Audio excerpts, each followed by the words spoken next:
नमस्कार, कैसे हो आप सब लोग। खासकर सनातनी जो अपने आप को सनातनी होने का दावा करते हैं। जी हाँ, सिर्फ दावा करते हैं, है नहीं हो। तुम लोग जागे हो या तुम लोग सो गए हो। सोए हो तो जाग जाओ, जिंदा हो तो जिंदा होने का अपना प्रमाण दो। मैं ये नहीं कह रही कि आप दूसरे धर्मों का अपमान करो, दूसरे धर्मों के खिलाफ कुछ उल्टी सीधी हरकत करो। अपनी धर्म की रक्षा करना हमारा जन्मसिद्ध अधिकार है और ये हमारे जिंदा होने का सबूत है और ये हमारी जिम्मेदारी है। और हमारे अंदर अगर थोड़ा सा भी शर्म है, सभी ने सुन लिया होगा चांदनी चौक के इलाके में सैकड़ों साल जो पुराना हनुमान मंदिर है वो तोड़ दिया गया है।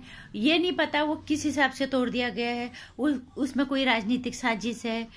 आप वाले बीजेपी पे आरोप लगा रहे हैं, बीजेपी वाले आप पे आरोप लगा रहे हैं, हमें नहीं पता किस तरह से तोड़ा। मैं वहां पे नहीं जाऊंगी। मैं सिर्फ ये कहूंगी कि इतने सैकड़ों साल पुराने हनुमान मंदिर को तोड़ने का मतलब क्या है। उसके उस मंदिर से सौंदर्यीकरण कहाँ बाधित हो रहा था। उसको सौंदर्यीकरण अंदर के अंदर ला के उस तरह से उसकी व्यवस्था क्यों नहीं बनाई गई ताकि उस मंदिर पे जो है आँच ना आए, वो मंदिर ज्यों का त्यों बना रहे। क्योंकि शायद कोई चाहता नहीं है। और टूट रहा हो अगर होता तो पहले लोग, अगर बीजेपी वाले अगर आज कर रहे हैं इस पे राजनीति कर रहे थे, क्या उन्हें पहले पता नहीं था? उन्होंने तब क्यों नहीं रोका? और अगर आप वालों ने किया है तो आप वालों को तो हम जानते ही हैं, वो तो उनकी तो विचारधारा हिंदू विरोधी है। न कोई राजनीतिक पार्टी, न कोई नहीं बचाएगा हिंदुत्व को। तुम खुद बचा सकोगे। हर नागरिक जो अपने आप को हिंदू कहता है, जो अपने आप को सनातनी कहता है, वो बचा सकता है। मैं अभी भी कह रही हूँ, किसी धर्म के प्रति नफरत मत फैलाओ। और ये सनातन कभी सिखाता भी नहीं कि दूसरे धर्मों पे से नफरत करो, दूसरे धर्मों पे हावी हो जाओ। लेकिन हमारे धर्म की रक्षा करना हमारा जन्मसिद्ध अधिकार है, हमारे जिंदा होने का सबूत है। अगर हम अपनी धर्म की रक्षा नहीं कर पाए, इस आज के काल में हमारे सनातन पे अगर चोट पहुंच रही है तो क्यों? ये तो मंदिर तोड़ना तो अब ये लग रहा है कि मुगल काल में हम वापस पहुंच गए, कि जहां पे हमारे मंदिर, हमारे धार्मिक और ऐतिहासिक स्थलों को तोड़ दिया गया था। वैसे ही लग रहा है कि हम फिर से उस मुगल काल में चले गए कि अगर इस तरह से होता रहा, अगर हम नहीं जागे तो फिर यही होता रहेगा। जागो, जागने का वक्त है। ये राजनीतिक पार्टियों को साइड में रख दो। ये सिर्फ अपने मौके के लिए, अपने फायदे के लिए, अपने स्वार्थ के लिए आगे आते हैं, हर चीज का इस्तेमाल करते हैं। लेकिन इस देश की जनता जो इन राजनीतिक पार्टियों को बनाती है, उनको अपने धर्म की रक्षा करने के प्रति उन्हें जागरूक होना चाहिए और अपने धर्म के लिए उनकी जिम्मेदारी उन्हें समझनी पड़ेगी। और अगर आप ऐसे सोते रहो, फिर ये देश फिर से ये देश, इसी देश में सनातन फिर से गुलाम हो जाएगा। सनातन फिर से खत्म होने की राह पे आ जाएगा। और कल मैं एक इंटरव्यू देख रही थी उनका रवीश कुमार जी का। हालांकि वो किसी और चीज के लिए उन्होंने किसी और तरह से उस बात को कही है कि आज जाग जाओ, नहीं तो कल, आज समझ जाओ, नहीं तो कल तो समझना ही पड़ेगा। हमें पता है वो भी हिंदू विरोधी विचारधारा को मानते हैं। हिंदू विरोधी उनकी विचारधारा है, उनका चैनल ही पूरा हिंदू विरोधी है। लेकिन उन्होंने ये बात किसी और तरह से, किसी और चीजों के लिए कही थी, खासकर मोदी सरकार के लिए कही थी। लेकिन मैं ये उनकी इस लाइन को यहाँ पे सनातनियों को को बताना चाहती हूँ, समझाना चाहती हूँ। आज समझ जाओ, नहीं तो कल समझना ही पड़ेगा। और नहीं तो कोई और तुम्हें गलत तरीके से, बहुत गलत तरीके से तुम पे हावी हो जाएगा। फिर वो तुम्हें समझाएगा। फिर तुम समझने के लायक नहीं रह जाओगे। फिर तुम अपने धर्म को संभालने के लिए, अपने धर्म के लिए बोलने के लिए, फिर तुम उस लायक नहीं रह जाओगे। अच्छा है, आज समझ जाओ, कल समझना ही पड़ेगा। या तो फिर तब काफी देर हो जाएगी, तब समझने का कोई फायदा नहीं। या फिर और कोई युद्ध फिर तैयारी होगी अपने धर्म को बचाने के लिए। बेहतर है कि आज हम समझ जाएं। हम किसी धर्म के लिए नफरत नहीं कर रहे हम, किसी और के लिए हमारे मन में कोई दुर्भावना नहीं है। अपने धर्म की रक्षा करना, अपने धर्म के का सम्मान करना, यह हमारी नैतिक जिम्मेदारी है, यह हमारा मौलिक अधिकार है, हमारा जन्मसिद्ध अधिकार है, यह हमारा जिंदा होने का सबूत है। हर किसी को बोलना चाहिए। इतना पुराना हनुमान मंदिर कहाँ से वो सौंदर्यीकरण के बीच में आ रहा था इतने सालों से, उन सबको पता है, चाहे वो बीजेपी है, चाहे वो आप पार्टी है, या चाहे वो कोई भी है, सबको पता है। इतने साल, सैकड़ों साल पुराना है हनुमान मंदिर, जो हिंदू का अस्तित्व है,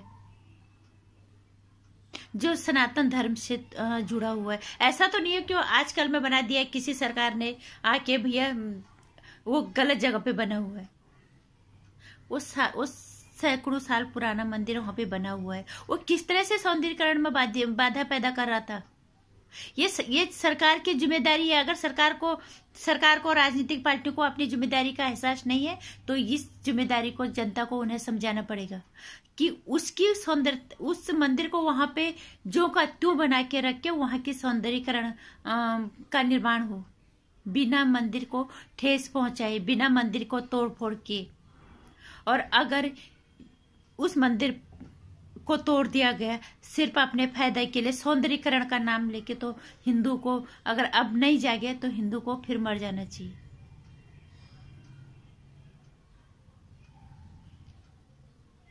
उस मंदिर के साथ तोड़ फोड़, इतने सैकड़ों साल पुराना जो मंदिर है, उसका रास्ता क्यों नहीं निकाला गया बीच में से कि इस तरह से इसको ज्यों का त्यों बना के रखा जाए और इसके सौंदर्यीकरण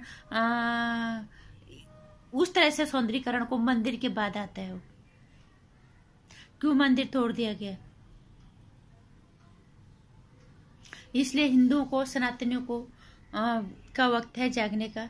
जाग लो, क्योंकि आने वाला वक्त फिर बहुत भयावह हो जाएगा। और हमेशा इतिहास गवा रहा है, जब भी सनातन पे आँच आई है, जब भी सनातन पे अत्याचार हुआ है, फिर विनाश हुआ है, फिर विनाश हुआ है। अभी तो ये शायद शुरुआती है। इन राजनीतिक पार्टियों ने हम लोगों की भावनाओं के साथ जिस तरह से खेलना शुरू कर दिया है ना, इनको साइड में रखो। अपने नागरिक होने की जिम्मेदारी निभाओ, अपनी सनातनी होने के, अपने धर्म की रक्षा करने के लिए अपनी जिम्मेदारी निभाओ, जो तुम्हारा जन्मसिद्ध अधिकार भी है और जो तुम्हारी जिम्मेदारी भी है। उसके खिलाफ आवाज सबको उठानी चाहिए कि इस तरह से मंदिर क्यों तोड़ दिया गया, क्यों सनातनियों की भावनाओं को हर बार ठेस पहुंचाई जाती है। यही लोग सनातन धर्म के बलबूते सबसे ज्यादा कमाते हैं, नाम मुकाम पाते हैं, और इसी सनातन धर्म को ठेस पहुंचाई जाती है, कोई कुछ नहीं बोलता। इसलिए सनातनियों की जिम्मेदारी है उठने की, जागने की, धर्म की रक्षा सबसे बड़ी चीज है। अपने धर्म की रक्षा के लिए लोग जान भी दे देते हैं। हम सिर्फ एक आवाज नहीं उठा पा रहे, वो भी उस चुनी हुई सरकारों के लिए, उन पार्टियों के लिए जिन्हें हमने चुन के वहां भेजा है। ये हमारा दायित्व बनता है कि हम अपने धर्म की रक्षा करें। और हम ये नहीं कह रहे कि अराजकता फैलाओ, अशांति फैलाओ। जहां पे गलत हो रहा है, इतने पुराने साल, इतने सैकड़ों साल पुराने मंदिर को तोड़ने का क्या औचित्य बनता है, क्या मतलब है उसका? सब उनको पहले ही पता था मंदिर टूटने से पहले कि अगर इस मंदिर पे आंच भी आएगी तो क्या होगा। या तो उन्हें समझ में आ गया होगा कि सनातनी तो लोग पहले ही मरे हुए हैं, वो कुछ बोलेंगे नहीं, थोड़ा देर हल्ला उल्ला होगा, फिर चुपचाप हो जाएंगे। लेकिन चुप होने की जरूरत किसी को भी नहीं है। अगर आप लोगों को अपने आप को जिंदा साबित करना है, तो इतना पुराना मंदिर टूटने का, तोड़ने का, जिसने भी तोड़ा है, चाहे राजनीतिक फायदे के लिए तोड़ा, अगर तुमने हमारे भगवान जी को राजनीतिक फायदे के लिए तुमने इस्तेमाल किया है ना, ये तब भी गलत है। और अगर इस सौंदर्यीकरण के नाम से अगर इसको तोड़ा गया, ये तब भी गलत है। ये हर तरह से गलत है। ये कहीं न कहीं हिंदुत्व और सनातन पे वार है। हमारे अस्तित्व की जड़ों को खोदने का, बुरी तरह से जड़ों को उखाड़ फेंकने की ये कोशिश है। और इस कोशिश को हमने कामयाब नहीं होने देना है, किसी भी हाल में भी, कैसे भी नहीं। जय हो सत्य सनातन। अपनी आवाज बुलंद रखो गलत के खिलाफ। माँ बीबी कह रही किसी धर्म के प्रति नफरत न फैलाओ, और न सनातन धर्म में सिखाता है। अपने धर्म की रक्षा करना सबकी जिम्मेदारी है, हमारा एक कर्तव्य है, और हमारा ये अधिकार भी है। और हमारी जिम्मेदारी है, अपनी जिम्मेदारी को निभाओ, अपने जिंदा होने का सबूत दो। नमस्कार।